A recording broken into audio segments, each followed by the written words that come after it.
Hey, so this is the second time me walking the machine off more to the right side. I don't know what's going on with me. The track looks a little loose. That's not an excuse. I don't know how many times I've moved this machine or loose tracks, but for some reason I tend to walk myself off over the island right here. You know, of course, metal, you're not level, it's gonna walk itself off. I guess you got to be more careful if your track's loose. It'll tend to walk off a little more than usual. If you've done this, you do it, you know how to do it. Not to say you're perfect, but it's not an excuse if the track is loose. Maybe I'm just used to it being a certain way and now the tracks are somewhat loose. My fault. Some of our machines here, you gotta, I don't like to rev them up. I always say don't rev up your machines all high and crazy and track on all fast. But a lot of our machines, I don't know how the hydraulic systems work and stuff, but if you don't rev it up, you don't have enough movement in the tracks. That goes for little machines, and it seems like this one, the lever tends to get a little stuck. So I got to rev it up to get enough, and then of course when you come over the rear and it slams, metal, it kind of bounces off. So basically in the scenario where you know you're coming off the rear, your back is off and you can't see it too clear in the video, but you'll see how far off it is to the right and how much is on the left side, the driver's side. Anyway, I just went ahead and walked myself off backwards. It wasn't a good feeling, but I went ahead and placed my arm on the ground and picked myself up and just walked myself off backwards and restarted. So I don't know why I'm still kind of off too much to this side, and that side I'm really good. I don't know what's going on, but again, you get in a scenario like that, like right now, I'll go ahead and tape it, but what I'll do is I'll go ahead and put the arm down on the ground, pick myself up, and I'm gonna pivot it to my right, because of course I want to get more of this track on and make it more even. Coming off, it shouldn't be a problem the way it is now, but if you could pick yourself up and hold the back of your track back there, it'll stay in place, and you could bring this one over, you'll be able to correct it. Anyway, I just thought I'd show that real quick. I don't know how many times I've done this and I feel like a rookie, but I have said you'll have them days where things just don't go your way or an accident may happen. Just don't overthink it. Don't go too fast, and you should be all right. What I went ahead and did as well too is I called the foreman. That way he could bring someone else, and they held traffic down at that end and the other end in case it would have not went my way. Then, you know, at least I had some traffic control and stuff. So stuff like that I do call the foreman for, or let him know.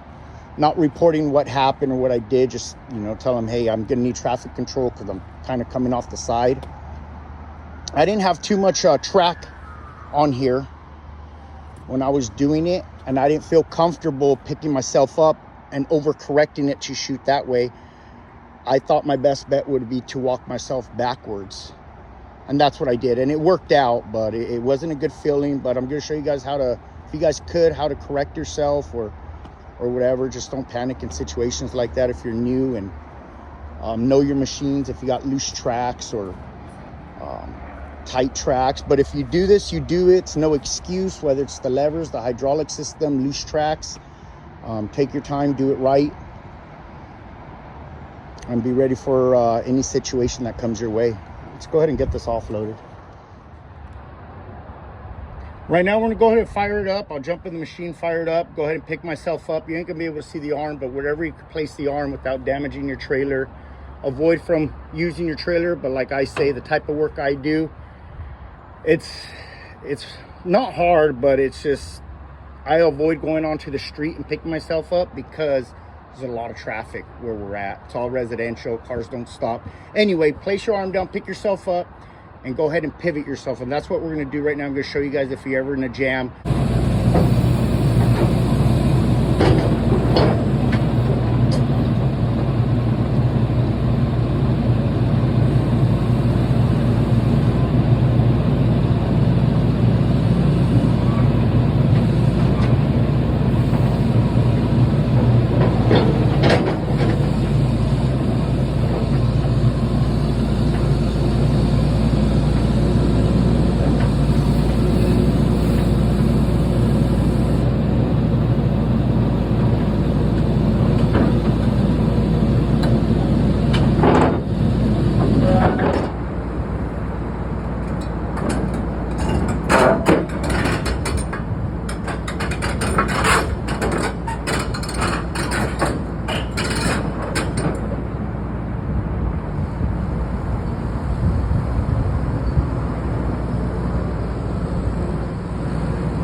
We're here picking up a 50G that needs to go to a foreman for tomorrow. But as I was driving in, I saw this loader right here, and this job is basically done. But I just wanted to show you guys. At any point in time, they're gonna send me to pick this loader up. There's the forks. I don't see the jib. We're not here for that, but why put trash? This isn't a dumpster. This isn't the trash can. So I already talked to the foreman about it, but like he said, as soon as he gets a chance, he'll come out and clean that up. And I tell him, okay, cool, because if not, then I'm just gonna grab it and dump it here on the ground. I wonder where this jib is. I'm gonna have to call the snorkel jib.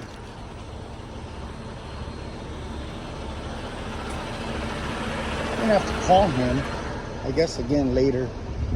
But we got 3 buckets, a wheel with this 50G right here. We got sewer pipe right here, not taking that, and we got the wheel right here.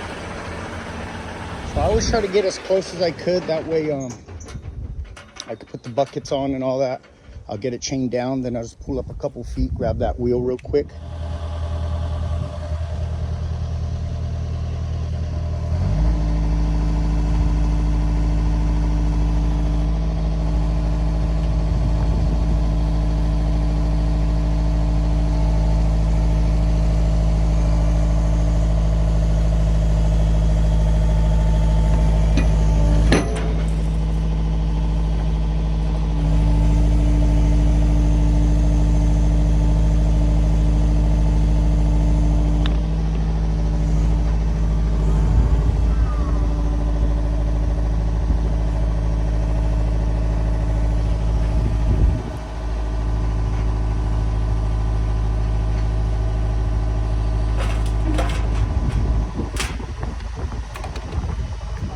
Left the job with that 50G, and there was a roller right there, and I'm already almost to this next job where this 50G's got to go, and where we're dropping this, I got to pick up a skid steer for tomorrow morning.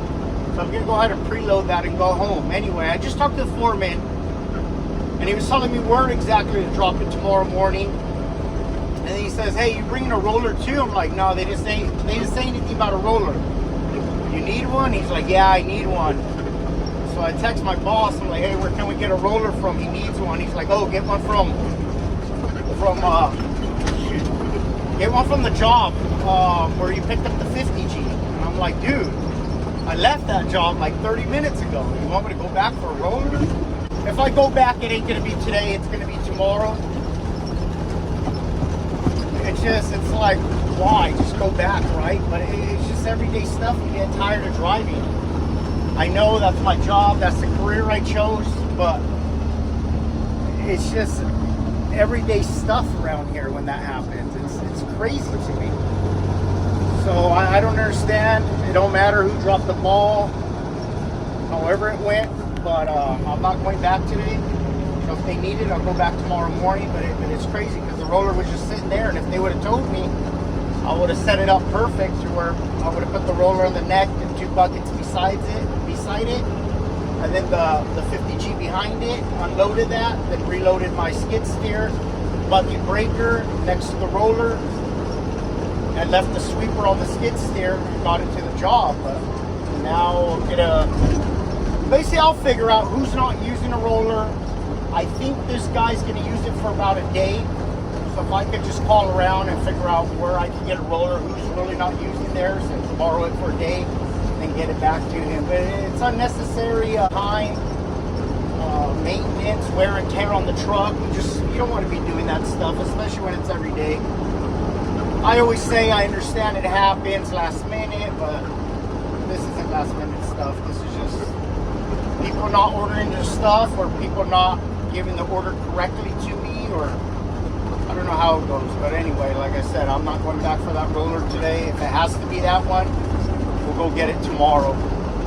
And if not, I'll find one for him right now. Maybe right now at the job I'm going to, I'll borrow it from the foreman if he's not using it. We'll see. We'll see how we get it done. But either way, it's going to get done.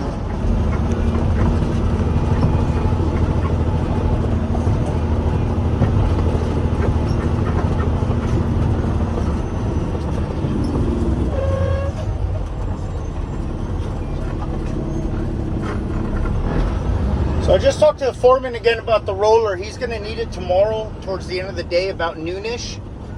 So it buys me a lot of time to find him one around here locally. I mean, that is local where it's at. It's just 35-40 minutes up the road. And if I don't find one for him tomorrow by 8 a.m., 9 a.m., then it gives me enough time to go back up, grab the one they want me to grab, and then get it to him. But I prefer not to do that if I don't have to. Well, that's where we're at now. We're getting to this job right here to offload this 50G. These streets are real tight. I hate coming through here with the loader and the excavators. This is where we just brought that 325 from. This job right here where I almost lost it. You see all these low lines.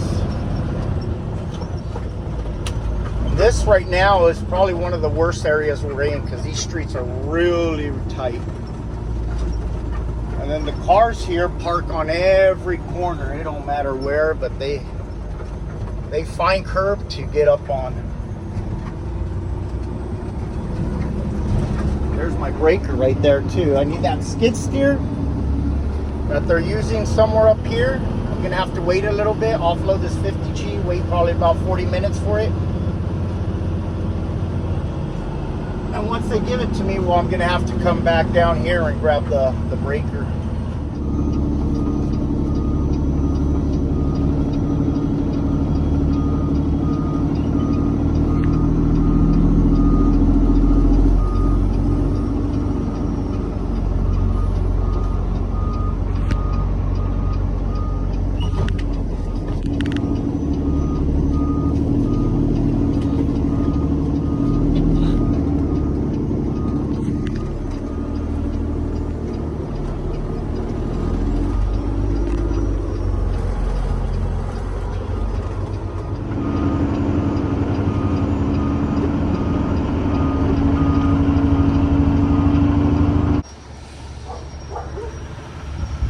We got it offloaded. I had to do it real quick, no time to film. We got a dump truck sitting down there, left the machine in the middle.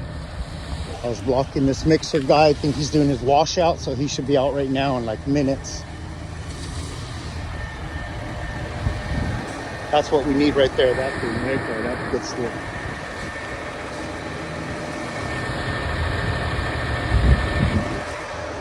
Go ahead and park the machine right in here.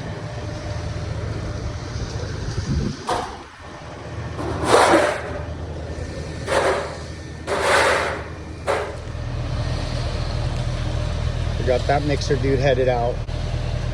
And he took that whole pile right now. He would have been loaded. I bet he would have not did that. All right, done deal. We're preloaded. Good to go. Wasn't too bad. I was trying to hurry with that 50G because I didn't want to block the mixer right here.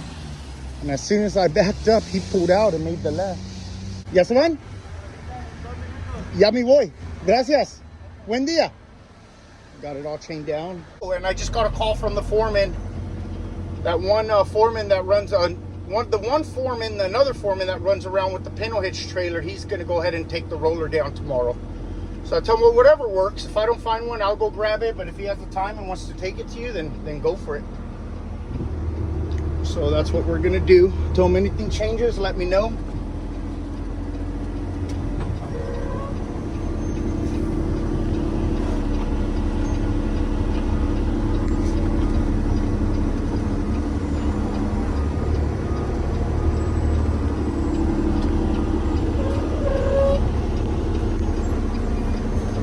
If you're ever in a tight bind, go ahead and overshoot your turn. It works a lot of the times. Sometimes it don't. It didn't the other day with that 325. But usually it does. It's 1:30 now. Still early. That's it. It's a wrap. It's a day for me. So we came down here to get the breaker. Again, not complaining. I just don't understand why everything was up there and they left the breaker down here. Not too far, but in these old skid steers, the way they rattle and jump, and they don't have the rabbit mode on them to where they go fast like the newer ones. You could kick on the rabbit mode, even some of the older ones, but this one doesn't have it. Kind of sucks, especially going up a hill. Thank you for watching. Like, subscribe. Look forward to the next video. Back again. Day didn't end. I guess I chose for it to be that way. Just got home right now. Like I said, we're preloaded with that skid steer, but it's 2 o'clock now. We left the job 1:45, 1:30. I figured I'm gonna go ahead and wash the truck. I still haven't got my pressure washer going. Actually, I did try getting it going, but the pump is broken. I ordered a new one, but the new one isn't working as well. It said it's an aftermarket one. So I'm gonna go ahead and buy a new pressure washer, but right now we'll just do it soap, water, brush, and the water hose. But we're gonna go ahead and get that done. Hopefully we have it done in the next hour and a half.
All right, all good, all done. Time to clock out. Actually, we're gonna do this one real quick.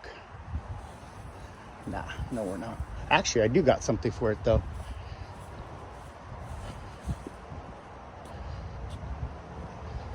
Got something for it.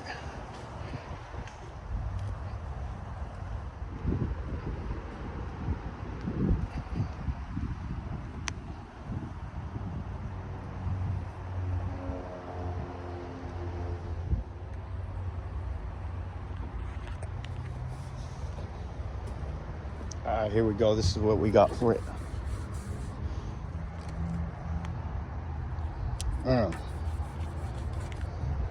Make it a brunt workwear.